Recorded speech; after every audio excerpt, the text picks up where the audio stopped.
So let's going from talking about all markets to talking about our host market to talk about Italy. We have our next speaker, Andrea Leonardo Chiapponi from Italiaonline. We're going to have a quick video, and then he's going to give us a presentation. If we could all welcome Andrea. Thank you very much.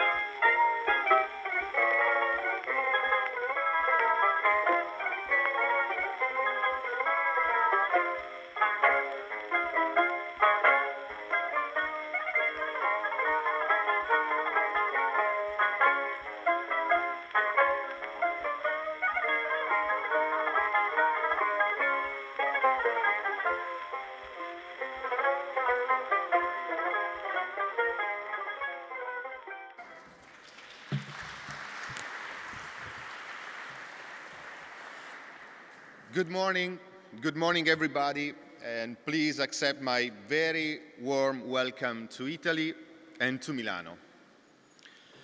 This morning I'm going to play with some of the stereotypes you've just seen in this short video that describe best us, the Italians. But let me first start with the title of today's event, which, in my opinion, fits well my country and its citizens, the Italians. So let's read it the Italian way. And starting from disruption. Disruption is in the DNA, in the core of this country. And it's been like that for 1,000 years. So let's start with a quick question to see if all of you are awake. Can you guess how many times Italy has been invaded in history? Does anyone want to give it a try? Nobody. How many? 5? I would say a little bit more. Anybody else? How many? 50? Less. Somewhere in between, it's 23, which is a lot. So we've been invaded over and over and over, and out of all this disruption, sometimes something really beautiful sprouted. Just a few examples. So what have left the Emirate of Sicily to us? Well, many things. My favorite is the cassata pie. If any of you never experienced, trust me, you have to do so. And Frederick of Shabia left in Puglia some of the best pieces of architecture we've ever had. So let's read the other points of the title. So I would read improvise, adapt, and overcome, because centuries of disruption have made Italians very flexible and adaptable. We are masters of improvisation and adaptation, able to overcome the unexpected and the worst. In short, we are survivors in a hostile environment. So let's take a closer look to these strange people, the Italians, through the lenses of Italiaonline, and see how these people have changed over time. I represent the first internet company of the country, and for decades, we've been privileged to observe the Italians through their behavior on the internet, and more specifically on our most popular properties, Libero and Virgilio. So today, we're going to do so by digging into some of the most common stereotypes about us. So let's start from my favorite, this one. Italy is an underdeveloped country. So let's start from, a very short story of mine. In the very early days in my career, when I was, how can I define myself, a resident alien in a big country, overseas, you guess which one was it? One of my bosses asked me if we had refrigerators in Italy. So, coming from a rather wealthy mid-sized town in the north of Italy, I admit I was a bit shocked. I was very, very shocked by this kind of question, but I realized, through time and living in many different countries, that Italy has never been very good in marketing how we really are. So let's try to, dig into it a little bit. So let's start from where we come from. In 1995, Italiaonline, 23 years ago, was born.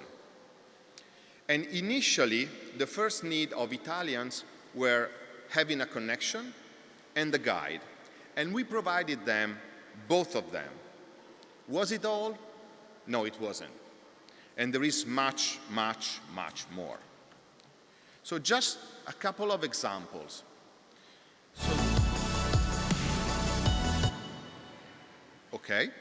A couple of examples. So we do not necessarily follow as we should be if we were an underdeveloped country.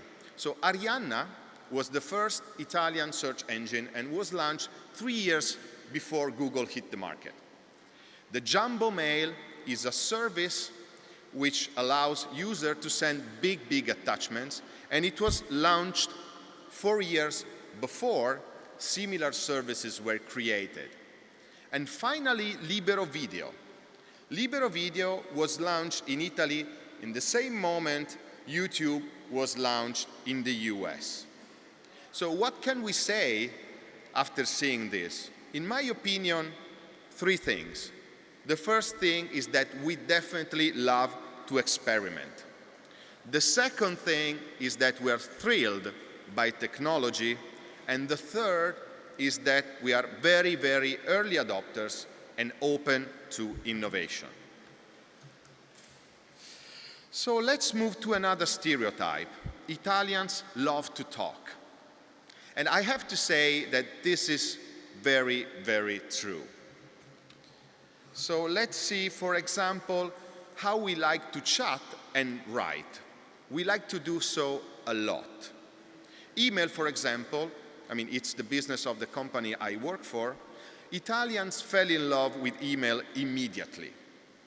Italiaonline became an email provider in 1999, targeting 400,000 users in 6 months. And by Christmas, same year, these users were 2.5 million, so much more than expected. And 10 years down the road, we hit the 10 million user base figure. But not only the user base grew, but also the usage of such services grew significantly through time. So since the beginning, coming to today, 250 times more usage, more disk space for every single email account that we have.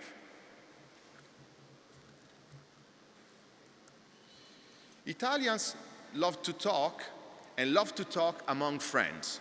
In 1998, so 20 years ago, we launched Digiland. Initially, Digiland offered only a basic chat and free web space. But it quickly evolved and changed, adding personal websites and personal blogs. In short, it was a social network 6 years before Facebook hit the market. Let's move to another stereotype which is very common. Let's see if it's true.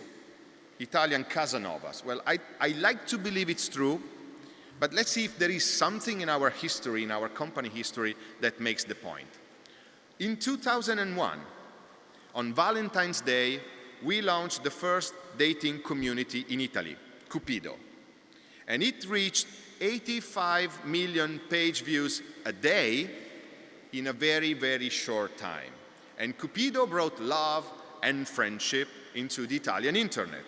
And by 2005, 2 people who met on Cupido, they got engaged and they got married, being the first digital-born wedding in our country.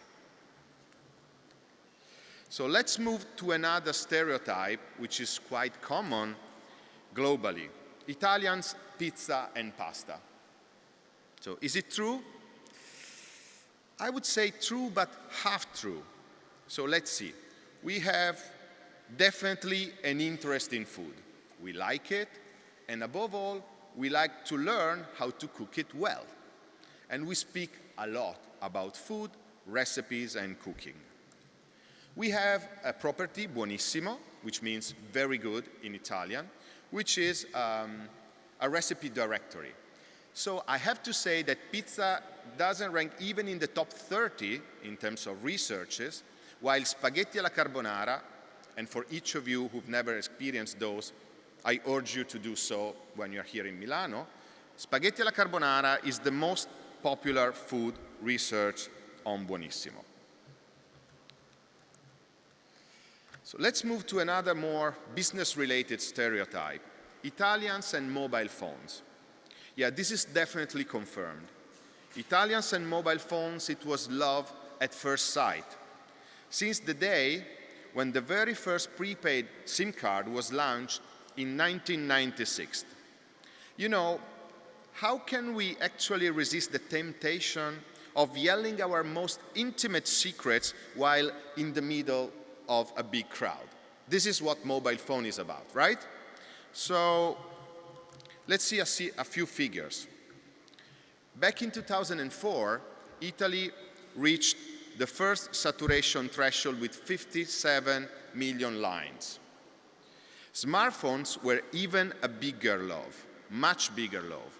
And already in 2010, Libero homepage, our main property, was redesigned to be mobile friendly, with the payoff that said, web goes every phone.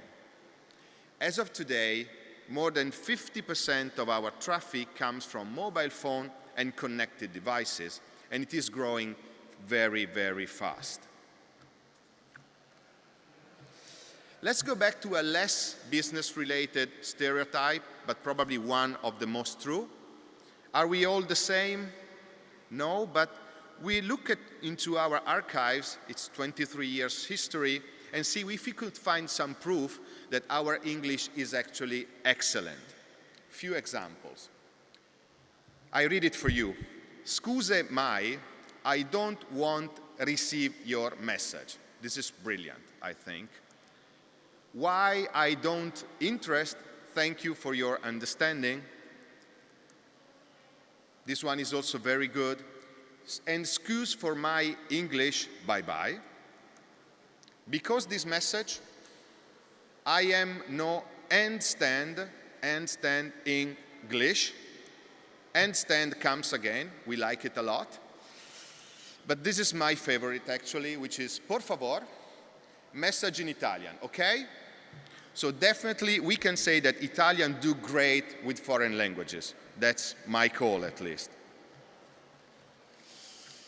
So let's move to another stereotype, which is Italian soccer and fashion victims. This is true, and this is the last stereotype I'm going to speak about, but I would say this is only one of the facets of who we really are. So let's take a look. How these Italians on the internet evolved through time after Italiaonline was on the market.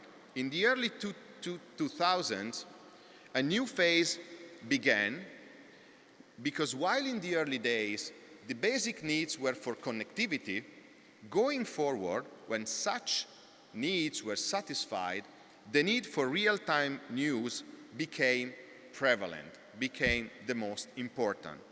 And so we followed this trend, and we also anticipated.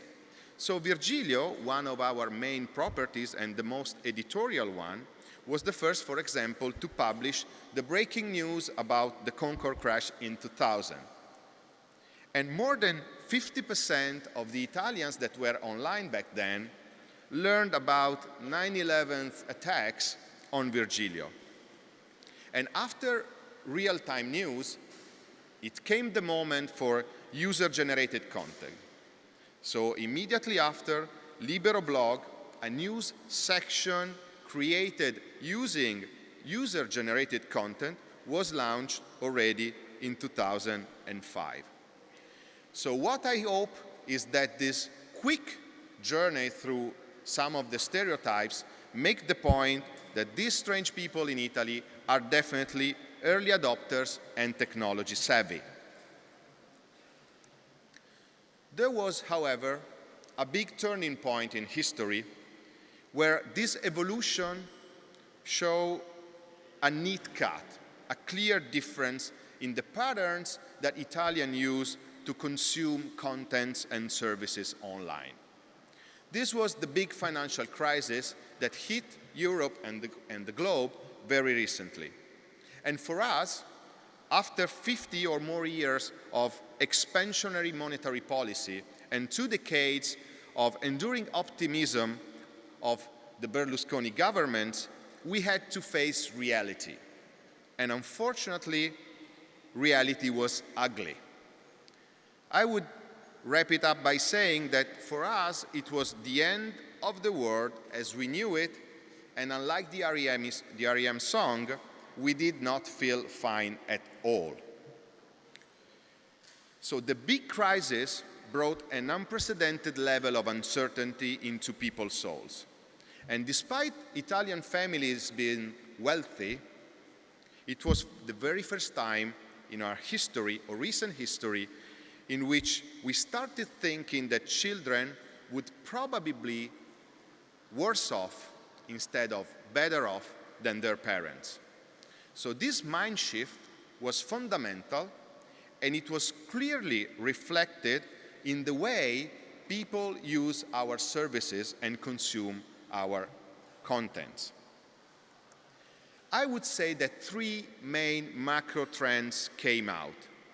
The first one, and let's go back to the title of today's event, improvise to adapt. So more than ever, the internet is, for us, the preferential knowledge source for making life easier, for saving money, and to have a convenient life. Overcome.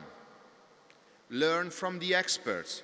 Learn how to fix things, how to solve issues. Try to get more literate on how to make things work.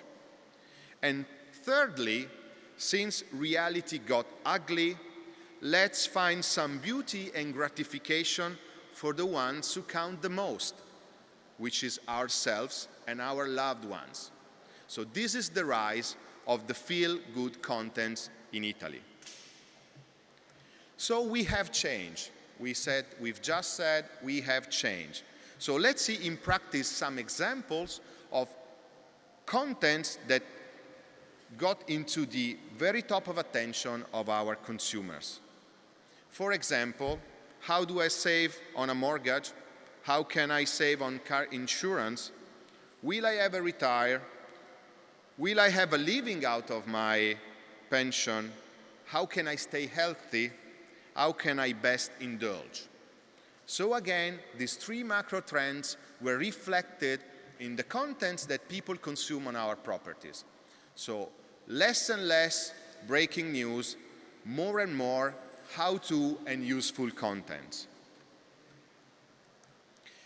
And secondly, the shift towards more stories of ordinary people that break free from daily routine. So I would like to say that for post-crisis Italians, internet became even more central in their daily life as it was before. So let's take a final look to what we see being very important for our users today, and likely even more important for our users tomorrow. Which kind of contents we expect they consume on our properties, and which kind of services we expect they want from us as a company. So let me start from this, and I've seen it already in some of the presentations before mine. They want to feel unique and taken care of. So what used to be enough, i.e. ready-to-wear or one-size-fits-it-all approach, is over. Now it's time for bespoke contents and experiences. And data-driven content is the key to touch user souls, the only real key to touch the user souls. So how does this translate in practice? Providing them content and advertising which are very relevant for them, depending on who is the person, what behavior is behind, what is the context of the contact with our properties, depending on space and time, location, time of the day, the position in the customer journey, and the intent and the goal needs for the researches they are doing on our properties. And this is growing significantly and steadily, and the revenues related to such approach, in our experience, are growing at least double-digit. Artificial intelligence, machine learning, programmatic advertising, marketing automation, all these technologies are the necessary enablers for such bespoke approach to materialize. And finally, I would say that convenience and a seamless experience is crucial for getting user trust and user love. So one example I've seen in the previous presentation, voice-first interaction plays and will play a fundamental role. This is a new way of interaction with consumers, and we already see this in the way these people interact with us. Voice is a blue ocean that both brands and publishers are charting now. And no surprise, user searches and natural language searches are already a fundamental component of our content factory. Lastly, dematerialization and access everywhere. Italiaonline has been in the email market since the very beginning, and email has been changing over time. So now we like to think about a new way, and thinking about email as the access to a personal cloud of services that come more and more sophisticated over time. Email used to be a simple text. Now it is multimedia, which is interactive, dynamic, customizable, integrated. You have calendar, task, drive, certified mail, and more, and you use it for business and for leisure. So more and more, what used to be a simple way for sending a message to somebody is the access to a new world that is accessible and has to be accessible everywhere and every time. So what we learn from this? We learn from this that as a company, we stretch the boundaries, and we will definitely continue to do so. We brought Italians online in the very early 90s, and hand by hand, we made this long journey that brought us here today. And as a company, we played a fundamental role in building a healthy ecosystem and a state-of-the-art advertising market. So despite all the stereotypes that I've shown, Italy is a country of early adopters and technology addicts.